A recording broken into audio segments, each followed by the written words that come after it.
Today we're going to work on some cutting skills and not cutting like paper and scissors. We're going to be working on cutting skills like cutting your food with a fork and knife. This is a good skill for kids to have once they get a little bit older. Works both hands, works their coordination, and is a good independent living skill for them to use when they're eating. So I have a ball of Play-Doh that we start with, and a fork and a knife. You can use plastic utensils as well. What we're going to do is take the Play-Doh and roll out a log or a snake, whatever you want to call it. Roll, roll, roll. You can encourage both hands to roll on the table or switch right and left. Again, working the hands. Once we have our log, you want to encourage the child to set up holding the utensils in the right hand. The fork is going to go in the non-dominant hand. So in this case, I have the fork in my left hand. It might be opposite for you on the camera. And the knife is in the dominant hand. You want to encourage them to pierce the log to stabilize it and saw front, back, front, back, front, back to cut the Play-Doh. Front, back to cut. And we want bite-sized pieces, not huge pieces. Pick the fork up,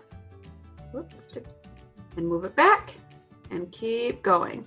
Now with Play-Doh, it is easier for kids to just push and tear. We don't want to do that because that's not how we cut our food. We have to saw all the way through. Front, back, front, back, front, back. And you're going to keep going. Pick up the fork, move it back.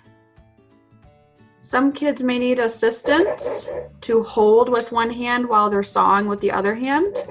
Some kids might need setup to hold the knife and the fork in the correct hand, or assistance to kind of go back and forth, back and forth. Pick up and move. Front, back, front, back, front, back. All the way to the end of the log in bite-sized pieces. And there you go. After you finish this, you can encourage use of utensils either with a fork or a spoon. You can pierce, hold a cup or a bowl, and put them back in. Pierce, put in, pierce, put in, pierce, put in. Or with a scoop, you can work on scooping and putting in. Again, holding the cup with one hand while they're scooping and piercing with the other hand.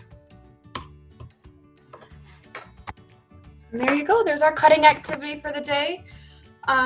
If you want, you can work on some soft foods such as like a banana, or you can work on some tougher foods or tougher items like putty, or of course like some chickens and meats that are tougher to cut. They have to hold harder and then press harder and saw to work their way through it. Keep practicing and happy cutting.